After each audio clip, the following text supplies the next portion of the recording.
कि नोटबंदी दुनिया के आर्थिक इतिहास का सबसे बड़ा भ्रष्टाचार के रूप में उभर करके आया है।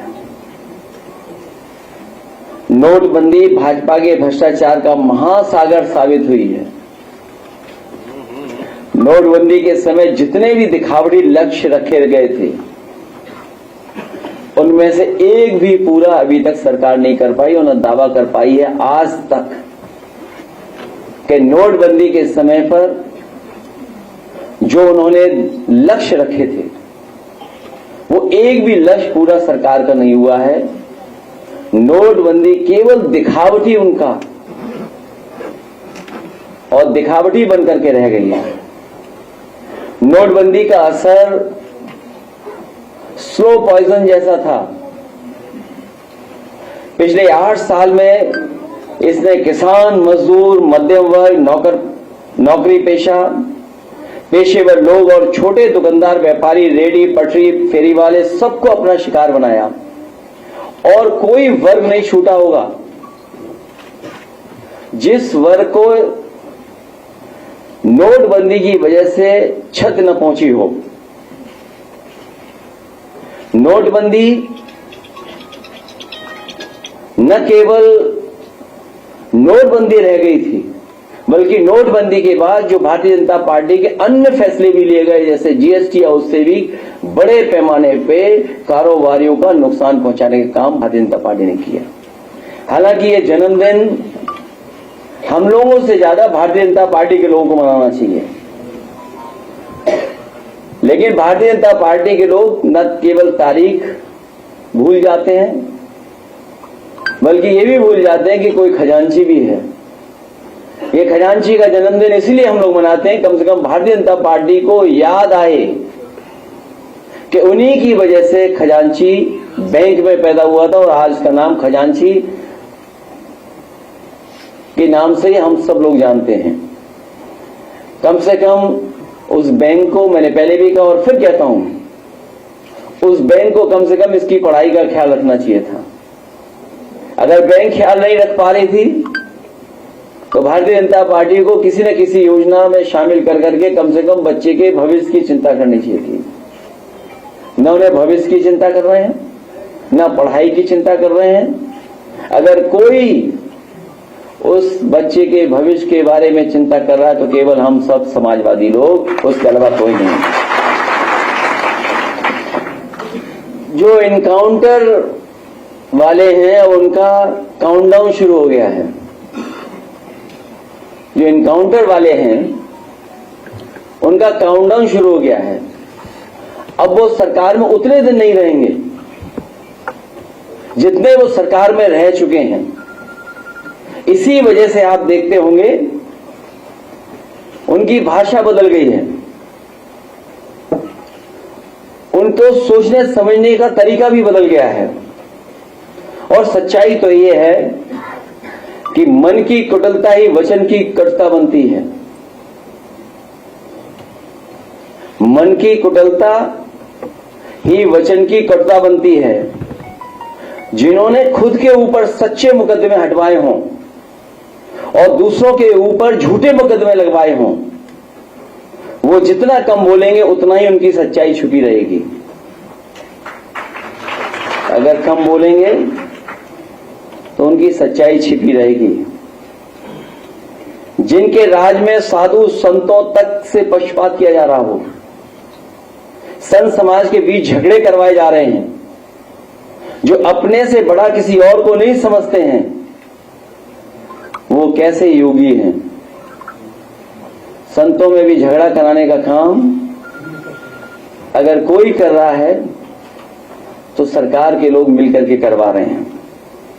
हमारे यहां कहा जाता है कि जो जितना बड़ा संत होता है, ये हमारी परंपरा रही है जो हम लोगों ने सीखी और समझी है और जानी है कि हमारे यहां कहा जाता है कि जो जितना बड़ा संत होता है वो उतना ही कम बोलता है और जब बोलता भी है तो जन कल्याण के लिए, इसलिए उसके वचन प्रवचन कहलाते हैं। यहां तो सब उल्टा ही है। इनकी योग्यता की परीक्षा करवानी पड़ेगी, क्योंकि जिस तरह के भाषा इस्तेमाल हो रही है उससे कहीं ना कहीं लग रहा है कि उनकी योग्यता के बारे में भी हमें और आपको जानना चाहिए। और व्यक्ति वस्त्र से नहीं, व्यक्ति वस्त्र से नहीं वचन से योगी होता है।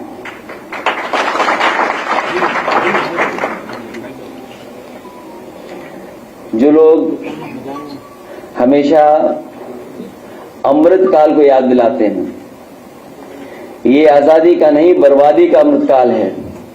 और नकारात्मक लोगों का भी कलयुग में सब उल्टा होता है, ना तो समझो वही हो रहा है। जो कलयुग है उसमें उल्टा होता है और सब उल्टा कर रहे हैं लोग। हमारे यहां ये माना जाता है कि जितना बड़ा ज्ञानी होता है वो उतना ही चुप रहता है। इसलिए हमारे यहां मौनी और मुनि की परंपरा रही है। मुनि की परंपरा साधु संतों में या मौनी की परंपरा, और कलयुग है इसलिए सब उल्टा हो रहा है। मितभाषी वाचाल बन गए हैं आजकल। वो मितभाषी नहीं बन रहे हैं, उनका सुनिए क्या कह रहे हैं आजकल। मृदभाषी कटुभाषी बन गए हैं, सत्य वचनी झूठे प्रचारक बन गए हैं, अभय निवारण करने वाले भय का प्रसारण कर रहे हैं। परोपकारी लोग अत्याचारी का काम कर रहे हैं। जिनका काम सरकार चलाना है वो बुलडोजर चला रहे हैं और विकास का प्रतीक विनाश का प्रतीक बन गया है। और अभी अभी सुना होगा हमने और आपने कि किसी भी सरकार को इस तरीके से सुप्रीम कोर्ट ने नहीं कहा होगा जिस तरीके से इस सरकार को कहा है। और सुप्रीम कोर्ट ने जो कहा, ये पहली बार ऐसा हुआ है कि देश में पहली बार सुप्रीम कोर्ट ने बुलडोजर एक्शन के खिलाफ उत्तर प्रदेश सरकार पर 25 लाख का भारी भरकम जुर्माना लगाया है। अगर कहीं ऐसा हुआ हो तो बताइए, जहां सुप्रीम कोर्ट ने जुर्माना सरकार पे लगाया हो और जजों ने कहा यह सरकार बहुत अहंकारी है, ऐसा लगता है कि यूपी में कानून का राज समाप्त हो गया है, उत्तर प्रदेश में शक्ति और सत्ता का अनुचित दुरुपयोग हो रहा है। ये बात याद होगा आपको, जब भी सरकार के खिलाफ हम लोगों ने कहा होगा तो इन बातों को हमेशा रखा कि सरकार अहंकार में संविधान भी भूल गई है और बुलडोजर प्रतीक नहीं हो सकता है, लेकिन सरकार बुलडोजर से चला रही थी। और वो भी सुप्रीम कोर्ट ने फिर कहा यह बहुत मनमानी है कि आप बुलडोजर लेकर नहीं आ सकते और रातों रात घर नहीं तोड़ सकते हैं, आप परिवार को घर खाली करने का समय नहीं देते हैं, घरेलू सामानों का क्या उचित प्रक्रिया का पालन किया जाना चाहिए था, वहीं पूरी तरह जंगल राज और अराजकता है।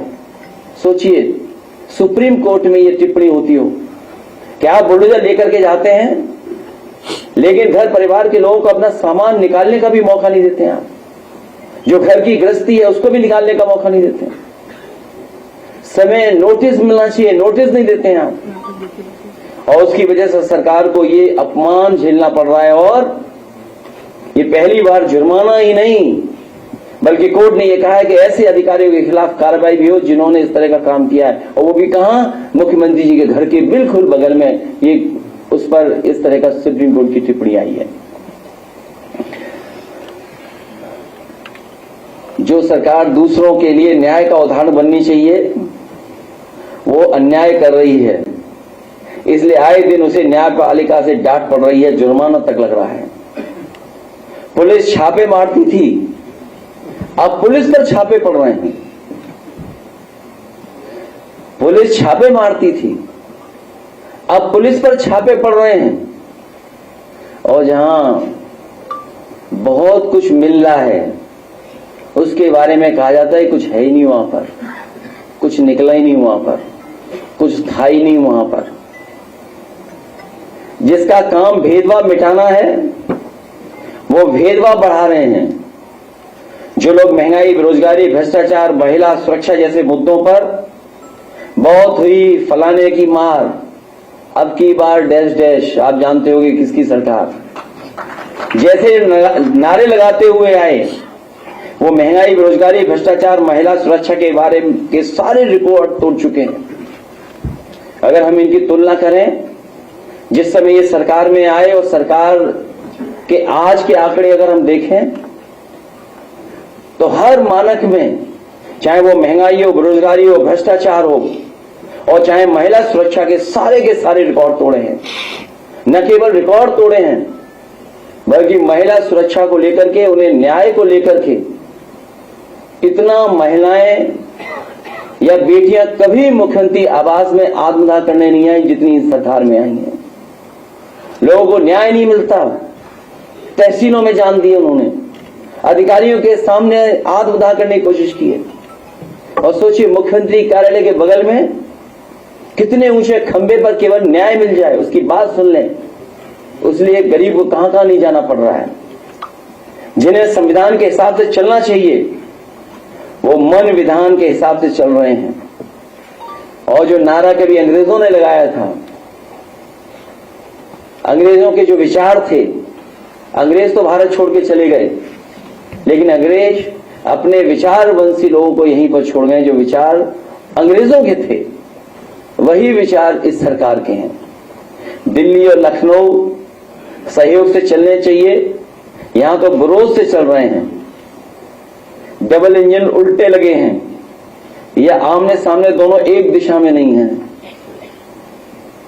लगता तो यह है कि डबल इंजन जो इंजन है अब एक दूसरे को खींच रहे हैं। किस दिशा में खींच रहे हैं वो उत्तर प्रदेश की जनता बेहतर समझती है। जिन्हें सामाजिक सौहार्द के पुल बनाने चाहिए थे वो नीचे नीचे बारूदी सुरंग फैला रहे हैं। इसलिए इस मौके पर मैं यही कहना चाहता हूं कि इनकाउंटर वाली सरकार का काउंटडाउन शुरू हो गया है और उसकी शुरुआत उपचुनाव से होगी। इसीलिए घबराए हुए हैं, और इतने घबराए हुए हैं कि वो उन्होंने अधिकारियों को अपना पदाधिकारी मान लिया है, उन्हीं से काम ले रहे हैं। उन अधिकारी और सरकार के लोगों को नहीं पता है कि जनता उनके साथ नहीं है, जनता उनके खिलाफ हो। जब जनता उनके खिलाफ है तो क्या करेंगे अधिकारी और क्या करेंगे और लोग। इसीलिए आपने देखा हो उनकी भाषा कितनी बदल गई, भाषा में क्या क्या बोल रहे हैं वो लोग। हमें उम्मीद है कि आज जब हम लोग जन्मदिन मना रहे हैं खजांची का, कम से कम भारतीय जनता पार्टी के लोग भी कुछ न कुछ उपहार खजांची के लिए जरूर भेजेंगे।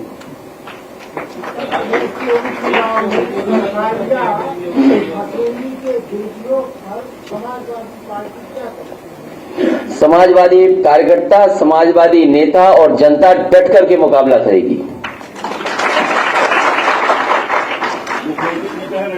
जहां देखने से भाई वहां बेटी घबराई। उन्हें आईसाइट चेक करा लेनी चाहिए अपनी, क्योंकि एनसीआरबी के आंकड़े झूठे नहीं हुए हैं। अगर मुख्यमंत्री जी ये बात बोल रहे हैं उसका आधार क्या है? कोई आधार तो होगा, कोई आंकड़े तो होंगे। इसीलिए जो अपने सच्चे मुकदमे वापस लेते हो उनसे क्या उम्मीद करोगे?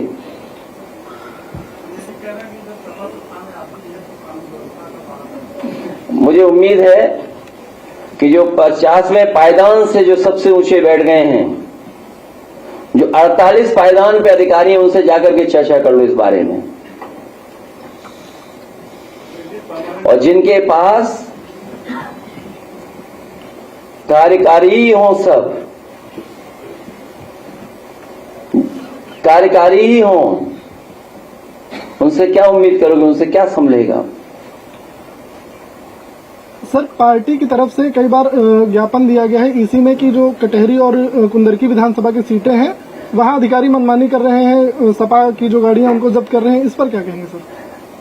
मैंने पहले भी कहा और फिर कहता हूं आपसे, भारतीय जनता पार्टी के खिलाफ जनता है।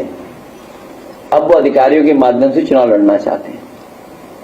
अधिकारी भी जानते हैं कि जनता उनके साथ नहीं है, बीजेपी के साथ। और सर, लखनऊ में ओम प्रकाश राजभर जी का एक आवास है, वहाँ 2 महीने पहले चोरी होती है, उसकी FIR 2 महीने बाद होती है और उनके घर से चोरी हो ये जाती है। छोटी चोरियों के बारे में बात कर रहे हो, दूसरे प्रदेश में एक बड़ी चोरी हुई, उसके बारे में कब चर्चा करोगे? उत्तर प्रदेश में खाद की कमी आपने वीडियो भी ट्वीट किया है जहां महिलाएं संख्या में कतारों में खड़ी है। सरकार कहती है कि अब तो खाद की कमी नहीं, लाठी काट नहीं होता, इसी प्रकार कम से कम सरकार को झूठ नहीं बोलना चाहिए। पूरे प्रदेश में किसान इसी तरह कतार में खड़ा हुआ है, इंतजार कर रहा है तब कब उसे DAP खाद मिलेगी। और ये आज से नहीं चल रहा है, जब से किसान को नई फसल तैयारी के लिए तैयारी करनी थी तब से किसान लाइन में लगा हुआ है। उत्तर प्रदेश में आज हम जब यहां मौके पर बातचीत कर रहे हैं, कोई ऐसी जगह उत्तर प्रदेश में नहीं होगी जहां पर लाइन न लगी हो या रात भर किसान न बैठा रहा हो। ये सरकार अपनी नाकामी छिपाना चाहती है, नकारात्मक है, निगेटिविटी है इसके अंदर। निगेटिव लोग हैं जो सच भी स्वीकार नहीं कर रहे हैं, सामने जो हो रहा वो भी नहीं स्वीकार कर रहे हैं। सोचिए कहां पर खाद मिल रही है। और दुख तो तब है आपके लाइव चैनल भी वहां नहीं पहुंच पा रहे हैं। कम से कम आप थोड़ा बहुत इधर उधर सोच सकते हो, लेकिन आपका कैमरा कभी झूठ नहीं बोलेगा। केवल लाइव कैमरा कर दो, आपको सब उत्तर प्रदेश की लाइनें दिखाई दे जाएंगी कि खाद की लाइनें कितनी लंबी लगी हुई हैं। आप कुछ मत बोलना, केवल अपना कैमरा लाइव कर देना। पूरा देश प्रदेश और जो लोग ये कह रहे हैं कि खाद की कहीं किल्लत नहीं है, वो जान जाएंगे। उन्हें किसान से कोई उनको प्रेम नहीं किसान से। ये लोग तो केवल पहले बोरी में चोरी कर रहे थे, पूरी बोरी चोरी कर ली। कहीं नकली खाद पकड़ी जा रही है, और जो नकली खाद पकड़ी भी जा रही है, जो खाद माफिया वो सब बीजेपी के लोग हैं। बीजेपी के लोग मिलकर के खाद माफिया के साथ ये सब काम कर रहे हैं।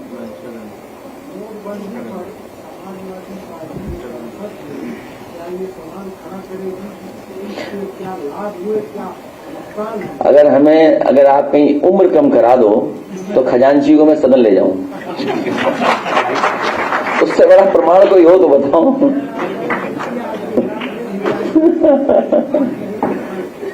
अगर उम्र कम हो जाए तो मैं उसको ले जा सकता हूं। उत्तर प्रदेश में कई परीक्षाएं चर्चा में रही हैं और क्यों उम्मीद कर रहे हैं उसे नौकरी देंगे? इससे पहले भी कई नौकरियों के पेपर लीक हुए। जो बच्चे चाहते हैं वो नहीं सुन रही सरकार अपनी मनमर्जी करना चाहती है। ये नौकरी नहीं देना चाहते हैं, इनकी नौकरी एजेंडा नहीं है इनकी सरकार में। मैं के लिए क्या कहेंगे जब महाराष्ट्र में नेताजी ने बुलाया? मैं उन्हें बधाई देना चाहता हूँ। वो इम्पोर्टेंट परीक्षाओं वालों पर बोल रही है। नहीं, परीक्षा वो कराने नहीं चाहते। नियत नहीं है सरकार की वो परीक्षा कराने की। और केवल एक भर्ती नहीं, पूरी भर्ती इसी तरह निकाली इन्होंने। सोचिए जब इन्होंने पुलिस की भर्ती की क्वेश्चन पेपर्स क्या कहा कि इतनी बड़ी परीक्षा हम लोगों ने करा ली, 30% बच्चे परीक्षा नहीं लिख पाए। और फिर क्वेश्चंस कितने गलत हो गए, कितने क्वेश्चंस गलत हो गए। सोचिए आप, बच्चों को कहां भटकना पड़ा। तो इनकी नियत नहीं है नौकरी देना, इनकी मंशा नहीं है नौकरी देना। तो बीजेपी के मंत्री अभी उन्नत शिक्षा भर्तियों को नौकरी नहीं दिला पाए, आपने ये मुद्दा उठाया। इसीलिए मैंने कहा कि ये जो इनकाउंटर सरकार है उसका काउंटडाउन शुरू हो गया है। जितने दिन सरकार में रहेंगे लोग उतने दिन नहीं बचे सरकार के। अब और ये लोग फॉर्च्यूनर में घूम रहे, इस पे क्या करेंगे? उन्नत शिक्षक भर्ती की बात करेंगे।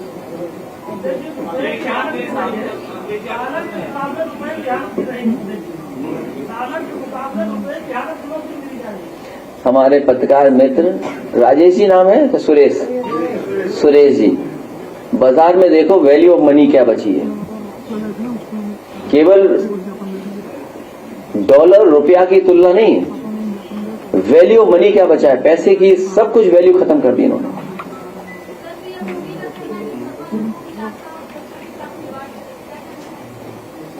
उनसे कही कि बारूद बिछाना छोड़ दें।